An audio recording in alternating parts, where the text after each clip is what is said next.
Joe Foy is the National Campaign Director of the Western Canada Wilderness Committee, one of the largest conservation organizations in Canada, with 30,000 members. He has been a passionate conservationist all of his life and has led the Wilderness Committee in many campaigns, including the preservation of the Stein, the Carmana, and Walbron valleys. Inspired by his love of wilderness, Joe is shocked by the many river diversion projects proposed throughout the province. Ladies and gentlemen, an excellent speaker. Fine gentlemen, put your hands together for Joe Foy. Just a crazy plan that really highlighted how these things are not being planned. They are rolling out like a gold rush.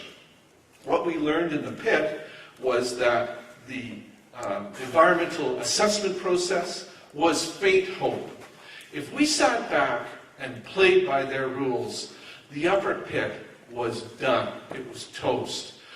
The only good thing that process was for was to provide a venue to get a lot of very angry people. But controlled anger is necessary sometimes. And this project, to remove the upper pit, to dam all 8 of its tributary streams, to just go in and gut that place, is a project worthy of anger. And that's how we dealt with it.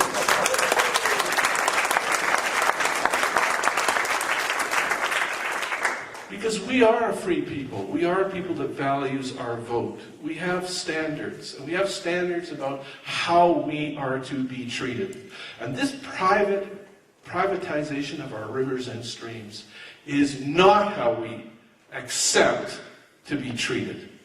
In the upper pit, what we learned very quickly is when we walked into the room for the environmental review process, we did have government biologists sitting there. We had an array of people from the company sitting there, and this is what we learned. The company was completely in charge. Remember that when it comes to your neck of the woods. The government people could not speak unless cleared to by the company. So this is how it went. We would ask the parks representative, how will the power line affect your wildlife in the park? The company over here says it won't. What can you tell us? And the parks representative, whom we all pay, said, I can't speak to that. I'm here to hear what you have to say and to hear what the company has to say, but we do not have an opinion. And it went like that through the whole, and it will happen here too. Remember that. And remember the power of controlled anger. Because when you hear stuff like that, you should be very, very angry. The protection of that wildlife, the protection of those fish, is all of our responsibility. And we rely on the good people we hire in the Ministry of Environment who want to talk to you, who want to tell you what's going on, but are prevented from doing so at events like this. It's absolutely shameful. So the evening would go on. The other thing we found out was during the Pine-Coulenburg protected area process, which had occurred earlier in the 90s, there were public meetings. Some of the best attended meetings happened in Coquitlam and Vancouver. And yet this proposal to kill the upper pit, to carve and clear-cut a power line through the park, there was no public meeting scheduled for Coquitlam or Vancouver. They were scheduled for the smaller communities of Squamish and Pitt Meadows. And we drilled down on that. Why? We want a meeting in Vancouver and Coquitlam.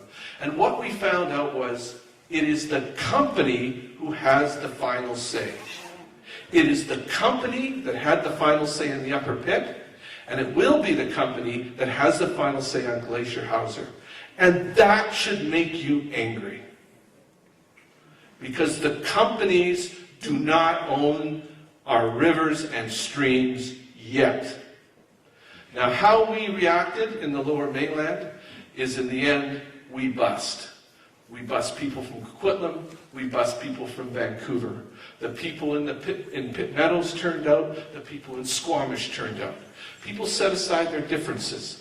The logging company turned out to oppose this thing. The tree huggers turned out to oppose this thing. The hunters, the fishermen, every mayor and council surrounding the upper pit voiced their opposition, even though this provincial government had removed their legislative power to do this. The government has not figured out how to remove the tongues in their heads. Yeah.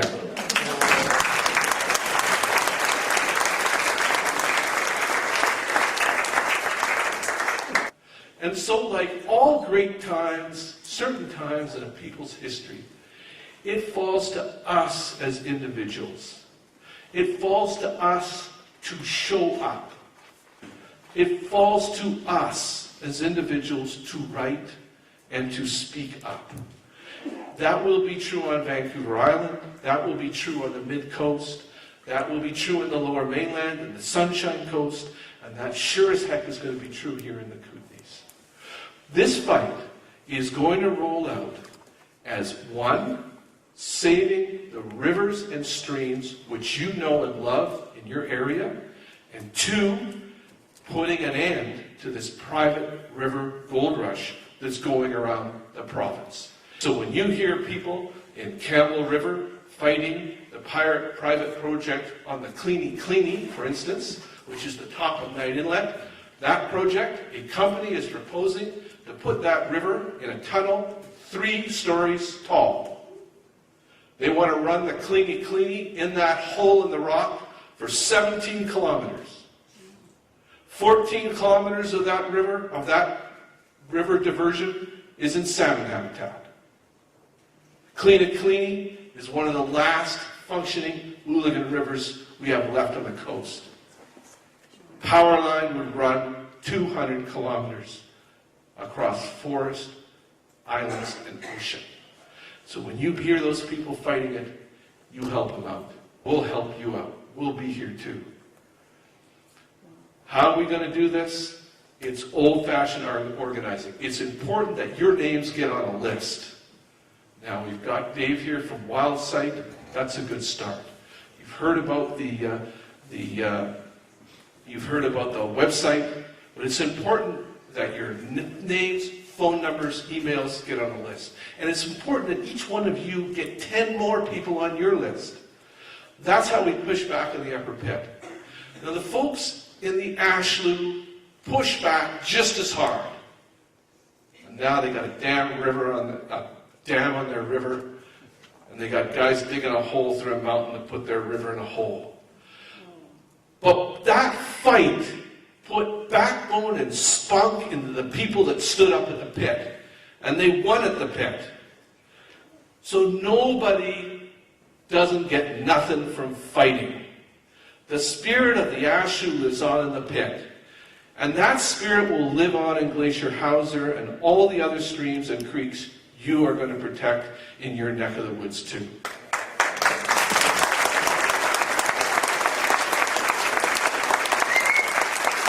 For our part, our organization is calling for power to be publicly owned, for it to be regionally planned. So not only does the public communities own and benefit from this power, and that's native and non-native communities, public power, owned by us, owned by our communities, BC Hydro and us. Public power. We want it regionally planned so we have a say, and we want it to be environmentally appropriate. That's how we go forward. We have a right to it. Now let's fight and get it. Thank you very much.